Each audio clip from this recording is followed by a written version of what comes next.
يعني العالم كله مشغول بالزلازل والفيضانات اللي صارت، وهاي مقوشة مشغولة بالمسلمين، وبتقول انه الزلازل والفيضانات ضربت المسلمين لانه المسلمين بعبدوا اله غلط. يعني شوفوا العالم بشو مشغول وشوفوا هاي بشو مشغولة. فخلينا نشوف مقوشة شو بتحكي، وراح تشرح لكم عن سبب الزلزال اللي صار وشو الطريقة اللي ممكن من خلالها نحمي أنفسنا من الزلازل. فتحوا عيونكم وشوفوا الله اللي عم تعبدوه شو عم يعمل فيكم. طبعا ما كنت ناوية احكي لا عن ليبيا ولا عن المغرب، لانه الفيديوهات واللي عم يطلع جدا محزن. وشو عمل فينا الله اللي بنعبده؟ هات احكي لنا. زلزال اللي يضربك ان شاء الله ويجيب اجلك. هن بالحقيقة مو خايفانين مني قد مو بالحقيقة خايفانين يكونوا فعلا عم يعبدوا الإله الغلط، وحاسين حالهم انه هن في شي غلط انهم يضلوا يصلوا لإله يضل فيهم. فهالخوف اللي عندهم بيطالعوه بانه بكره ما بتشمت فينا. طالما انه المسلمين بعبدوا اله غلط وعباداتهم غلط، ومن هذا الحكي اللي بتحكي لنا اياه، ليش طالعة 24 ساعة بتحكي عليهم؟ طالما انه احنا غلط وانتي شايفي حالك الصح، معناته خليك بحالك. بس لانه انتي في خوف جواتك ومش مرتاحة داخليا، عشان هيك دايما طالعة تحكي على المسلمين وإله المسلمين. خلينا نحضر سوا هالفيديو لو سمحتوا. هو دقيقتين مدته، ما رح نحضره كله، فقط مقطع منه. هو لقرية بالمغرب اسمها قرية أمندار.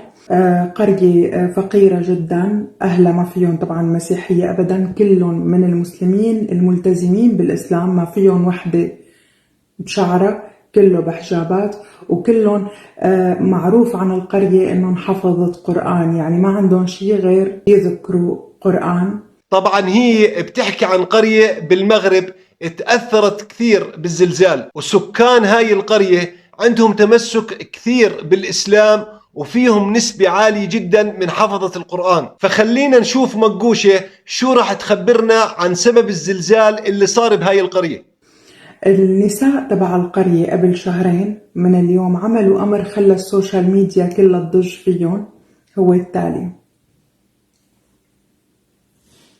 طالعوا أطنان، شايفين هذا اللي على الجبل الماشين، أطنان من الطوب. النسوان بتشوفوا المرأة حاطة ابنها وحاملة كل وحدة فيهم حجر طوب، وطالعين لوين؟ لأنه ما عندهم مسجد، جمعوا لهم تبرعات ليبنوا جامع يصلوا فيه لله ويصلوا على رسول الله. شايفي هاي النسوان اللي طالعات وحاملات طوب عشان يبنوا مسجد؟ انت ما بتسوي اظفر من اظافر واحد فيهن. على الاقل هاي النسوان مشغولات بعباداتهن وبدينهن، مش مثلك 24 ساعة طالعة بتحكي على غيرك وانهم يموتون وانهم يهلكون ومن هذا التخبيص. ماشيين ليل نهار شهرين، اكل معهم الامر ليعمروا اللي شايفينه، سموه مسجد المحسنين لانه صار لهم بجمع التبرعات، وهن فقراء جدا ما عندهم قدرة يستأجروا عمال.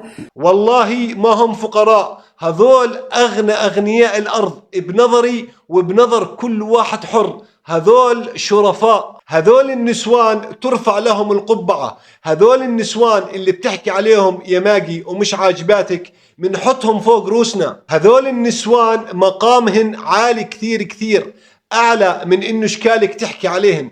انت وين وهم وين يا مقوشة؟ انت اللي وضعك محزن. فالنساء هن بهذا الشكل، بهذا الإصرار، بهذا الإيمان، بهذا التدين، بهذا الحب لله ولرسوله، طلعوا ظانين انه بهالطريقة الله بيطول اعمارهم، بينصرهم، بيعطيهم صحة، لازم يكافئهم عن هذا التعب. ومين حكالك ما راح يكافئهم؟ راح يكافئهم وراح يعطيهم اكثر بكثير من اللي كانوا يتوقعوه. مشكلتك انت انك بتفكري رب العالمين طريقة تأثره زي طريقة تأثر البشر.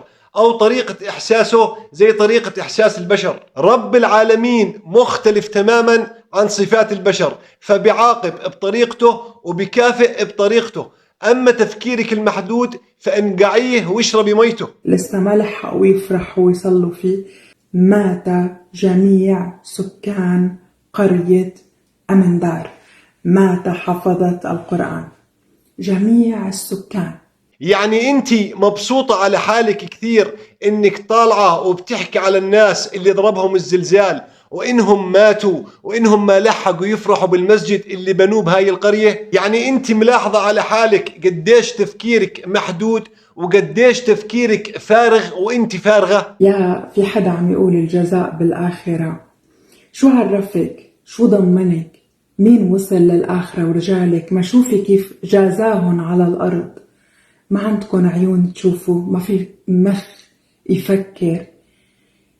أي إله هذا؟ والله اللي ناقصه يفكر هو انتي، واللي وضعه محزن هو انتي. احنا راضيين، شو ما بده يعمل فينا رب العالمين احنا راضيين. انتي شو دخلك؟ بدي افهم انتي شو دخلك بالمسلمين واله المسلمين؟ بهالراس اللي الك تقول طابة قلف. والله يرحم اخواننا اللي ماتوا بالمغرب بسبب الزلزال، والله يرحم اخواننا اللي ماتوا بليبيا بسبب الفيضان، والله يشافي المصابين، وإنا لله وإنا إليه راجعون.